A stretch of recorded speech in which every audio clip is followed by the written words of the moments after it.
Poppy poppy আমার সাথে আসো তো, তাড়াতাড়ি আসো, দেখে যাও দেখে যাও। কোথায় যাব? তুমি আরে আসো, আসলে সে না বুঝতে পারবা কি। এই তুমি কোথায় যাচ্ছ আপু?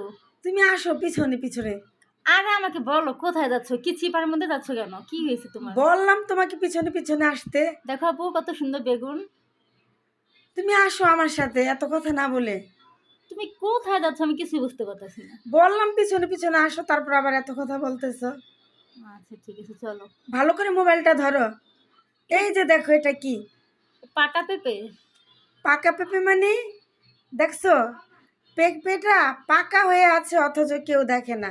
পেঁপেটার অবস্থা দেখেছো? এটা এমন কেন আপু? এটা তো বলতেছি যে অবস্থাটা দেখেছো তুমি।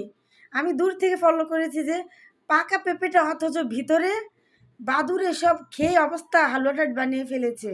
তার জন্য আমি বলতেছি পপি আসো আসো। দেখেছো কিভাবে খেয়েছে এটাকে?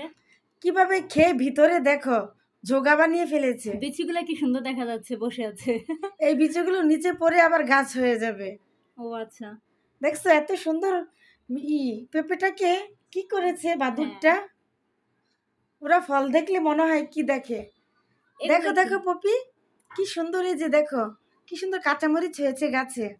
মাশাআল্লাহ, এতটুকু ছোট গাছে কি সুন্দর কাঁচামরিচ ধরেছে। দেখছো কি পরিবেশটা দেখো। আরেকটি দেখো আপু। হ্যাঁ, এই যে আরেকটি লাল। এটা তো পাকা পাকা পাকা হয়ে গেছে সব সব কাঁচামরিচ। কাঁচামরিচ পেকে লাল হয়ে আছে। হ্যাঁ। দেখছো। আপু নতুন বাড়ি তো এই জন্য এত ফল ধরে।